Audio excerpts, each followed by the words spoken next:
बिस्मिल्लाहिर्रहमानिर्रहीम। Assalamu alaikum class, how are you? I hope all are doing well. Today our topic is empathy, which is first step of design thinking process.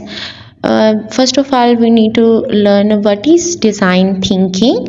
Design thinking is an iterative process in which we seek to understand the user.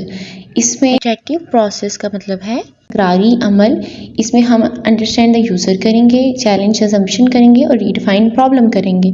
Understand the user यानी कि हम उसकी problem को समझने की कोशिश करेंगे। Challenge assumption में क्या आएगा, हम लोग बात करेंगे कि उनके जहन में जो मफरूज़े हैं उनको ख़त्म करने की कोशिश करेंगे। और रीडिफाइनिंग प्रॉब्लम, यूज़र की तमाम जो प्रॉब्लम्स हैं उनको सुन के अपने अल्फाज में हम उसको डिफ़ाइन करेंगे उस प्रॉब्लम को। Let's turn to our topic which is empathise. Empathy is a cornerstone of human centred design thinking. Empathy क्या है? अब empathy design thinking prioritise understanding the need, desire and experiences of the user. Experiences of the user, हम लोगों ने तीन चीज़ें देखनी हैं, ज़रूरत को भी देखना है, ख्वाहिश को भी देखना है और उनका जो साथ एक्सपीरियंस हो चुका है वो भी देखना है, कस्टमर का experience. This is achieved by observing people. Observe करके हम लोगों को कर सकते हैं ये इन देयर नेचुरल इन्वायरमेंट, जहाँ पे वो लोग रहते हैं उस माहौल को ऑब्जर्व करके या फिर उनको इंटरव्यू करके, ठीक है, आर इंटरव्यूइंग देम, ठीक है। This is how empathy define.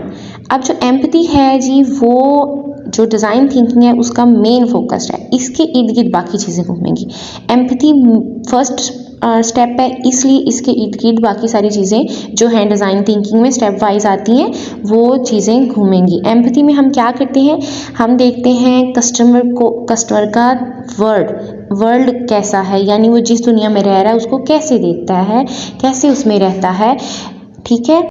Second, उन्हें appreciate them as human beings, जो आपके यूज़र्स हैं उनको अप्रिशिएट करना है आपने, ठीक है। नेक्स्ट है जी अंडरस्टैंड देयर फीलिंग, आपने कस्टमर की फीलिंग्स देखनी है, अपनी प्रॉब्लम उसकी सुननी है और प्रॉब्लम के रिलेटेड वो कैसे फील करता है उसको समझना है।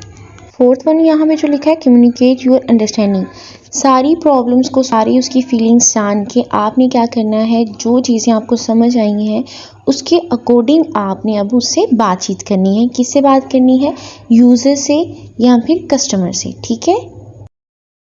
हम अपनी टॉपिक पे आ जाते हैं।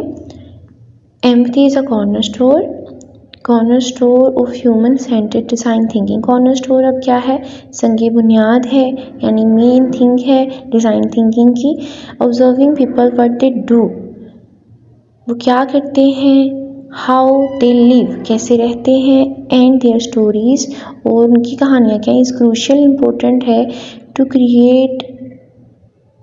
Create an innovative solution. Innovative solution अब होता क्या है जी, अफेक्टिव मेथड को कहते हैं, ठीक है, जो कि प्रॉब्लम को सोल्व करने के लिए चाहिए होता है। नेक्स्ट है जी observation helps understand how they think, feel, value and look at the world. ये जो ऑब्जर्वेशन हमें हेल्प करती है, हम देख सकेंगे जो वो कस्टमर्स हैं वो कैसे सोचते हैं, फील करते हैं और कैसे वो दुनिया को देखते हैं।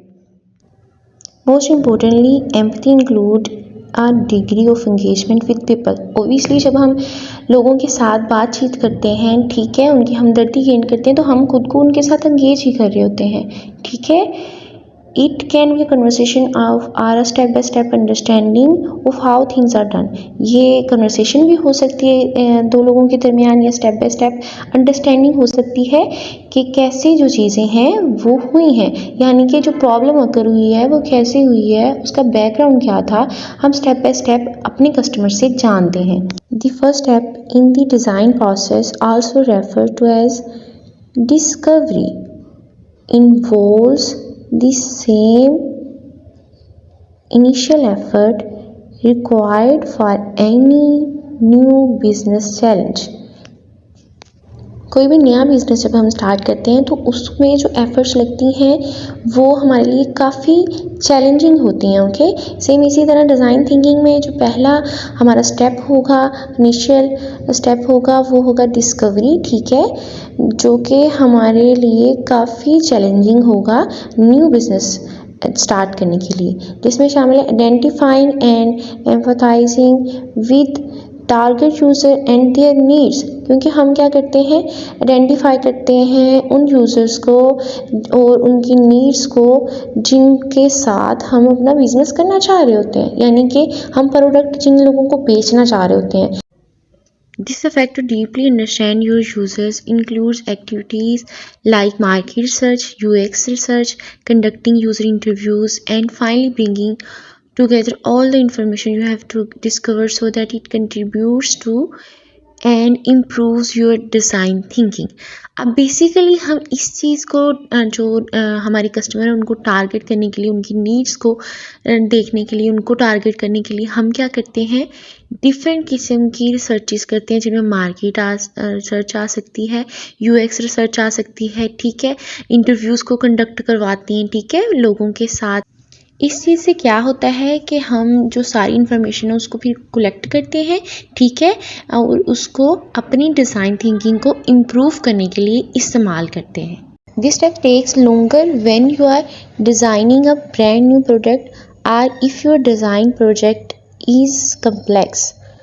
आपका ये जो टाइम है, यानी जब इंटरव्यू करना या मार्केट आप जब रिसर्चेस करोगे, यूएक्स रिसर्चेस करोगे, ये काफ़ी प्रोलॉन्ग कर जाएगा ड्यू टू दिस कि आपने उसमें इंटरव्यूज़ भी करने हैं, ठीक है, चूँकि अगर तो आपका जो डिज़ाइन है न्यू है, डिज़ाइन प्रोजेक्ट जो आप डिज़ाइन कर रही हैं वो कुछ पेचीदा किस्म का है या फिर आप जो प्रोडक्ट लॉन्च कर रहे हैं वो न्यू है, तो इसमें काफ़ी ज़्यादा आपको टाइम लगेगा, ठीक है।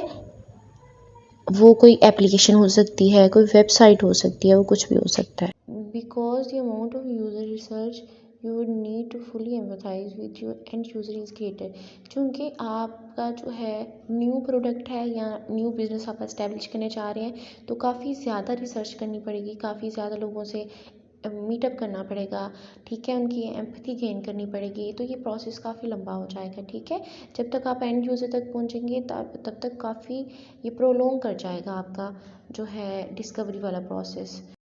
लास्ट पे एक स्लाइड शो कर रही हूँ जो कि एम्पैथाइज़ किया है, होप आप सबको समझ आ जाएगा। इंशाल्लाह सी यू नेक्स्ट टाइम।